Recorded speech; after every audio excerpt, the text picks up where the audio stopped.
मारण्यापेक्षा लढून मारा. माझ्या आई बापाचं काय होईल, माझ्या पोरांचं काय होईल जाऊ द्या.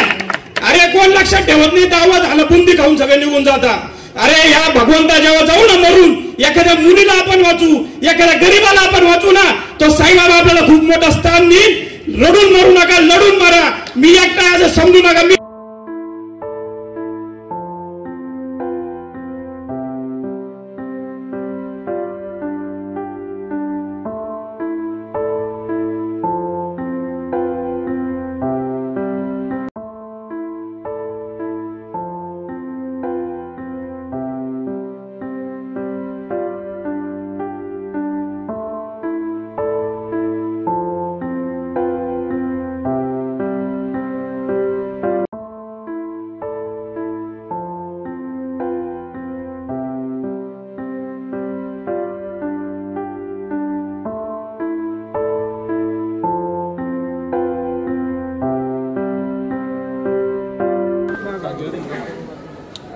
घटना घडत असतात त्याच्यावर आपण निषेध करतो, पण उपाय जे सांगितलं तो झाला पाहिजे असं मला वाटतं. मुळात फक्त ग्रामस्थ तर असुरक्षित आहे, साई भक्त पण प्रचंड प्रमाणात असुरक्षित आहे. मी गुरुस्थानला 2 महिन्यापूर्वी पाकिट मार पकडला, तिथल्या पोलीस चौकात घेऊन गेलो, पोलीस चौकीमध्ये मंदिरातल्या. तो मला म्हणतो हे आमचं काम नाही, गावाच्या पोलीस स्टेशनला घेऊन जाय. मग तो कशाला देतो सुरक्षाला? तो काय दगडा मातीची सुरक्षा करतोय का? वेतनची ठेव ठेवायला देतो तो. इथल्या पोलीस चौकीला अधिकार द्या गुन्हा नोंद करायचा. इथल्या पोलीस इथं पोलीस चौकी लावा, या द्वारकामे समोर पोलीस चौकी लावा, 4 नंबर गेट समोर पोलीस चौकी लावा.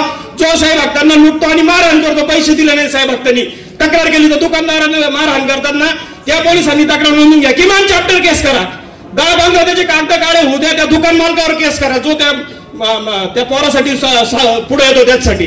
आणि मी शेवटचा सगळ्या तरुणांना इथं आवाहन करतो, रडून मारण्यापेक्षा लढून मारा. माझ्या आई बापाचं काय होईल, माझ्या पोरांचं काय होईल जाऊ द्या. अरे कोण लक्षात ठेवत नाही, दावा झालं बुंदी खाऊन सगळे निघून जाता.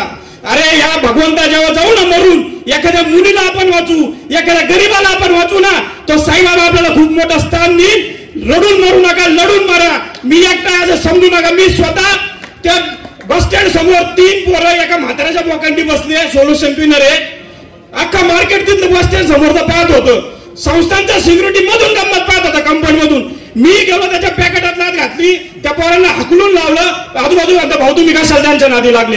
अरे जाऊ द्या मरू द्या, काय होणार, या जीवाचं सोनं होईल. एखादा जीव वाचवला ना, हा बाबा मला खूप मोठा स्थान देईन असं विचार करा.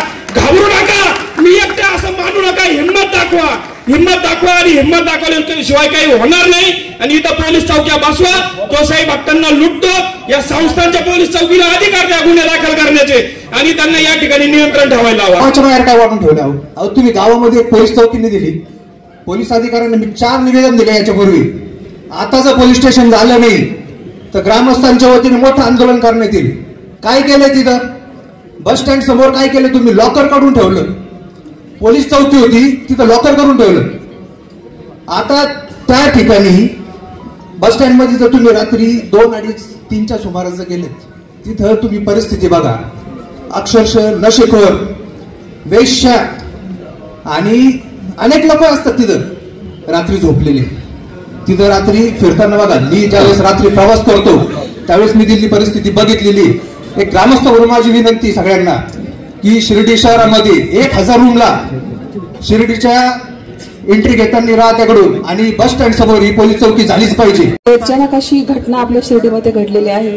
जागतिक कीर्तीचं आपल्या तीर्थक्षेत्रात अक्षरशः गालबोट लागलेला आहे या घटनेने.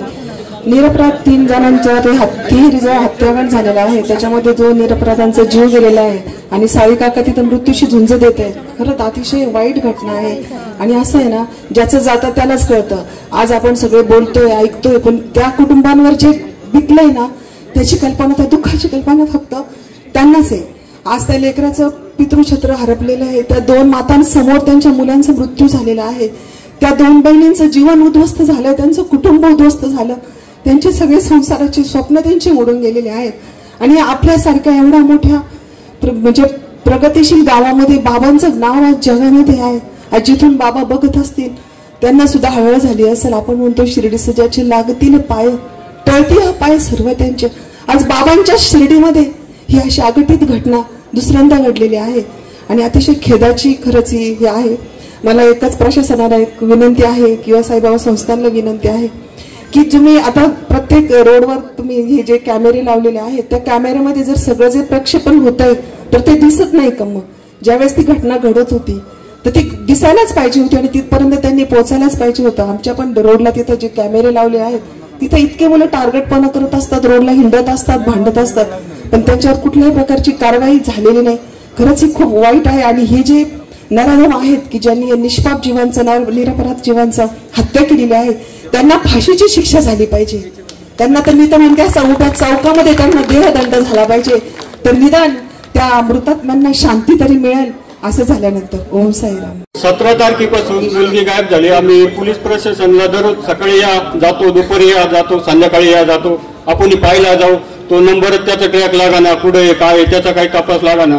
म्हणलं साहेब एवढे 25 दिवस झाले, मग आता आम्ही करायचं काय? म्हणलं तुम्ही सांगा तेवढा निर्णय घ्या. म्हणलं तुम्ही लवकरात लवकर आम्हाला आमची भाची आमच्या ताब्यात आम्हाला पाहिजे, एवढी त्यांना कळकळीची विनंती आम्ही 25 दिवसापासून करतो साहेब. आम्ही जेवण नाही, खावं नाही, रात्रभर झोप नाही आम्हाला.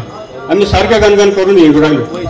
ओके, धन्यवाद. महिला 14 वर्षाची आहे. ती साहेब शाळेतून साईनाथ माध्यमिक विद्यालयामध्ये होती. ती सकाळी शाळेत गेली, 11:30 पण शाळेतून गायब झाली, परत ती आलीच नाही घरी.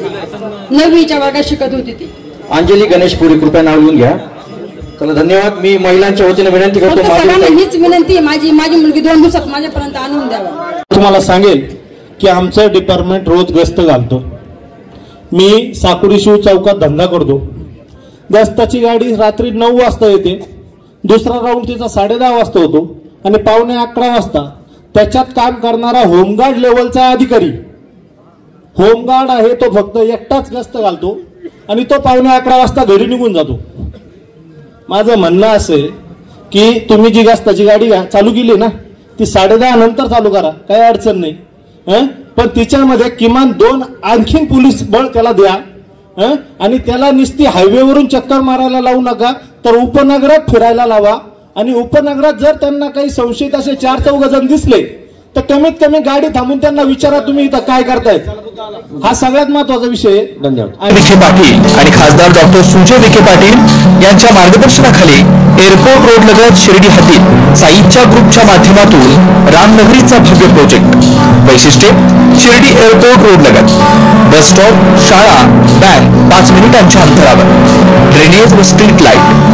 प्लॉटमध्ये प्रशस्त श्री राम मंदिर, साई समाधी मंदिरापासून 10 मिनिटांच्या अंतरावर, MSAB पोल कनेक्शन, 20 फुटी अंतर्गत रस्ता व दोन्ही कडेने सुशोभित झाडे. रहिवाशांसाठी अनुकूल. शिर्डी नांदुर्गी शिवरस्ता लगत साई परिक्रमा मार्गालगत. प्लॉट लगत 18 मीटर प्रस्तावित रस्ता. तर त्वरा करा, आजच आपला प्लॉट बुक करा. बुकिंगसाठी संपर्क करा श्री गणेश तोरडमल 99 21 21 95 61. श्री शुभम वेणुनाथ गोंदकर 97 67 06 66 85.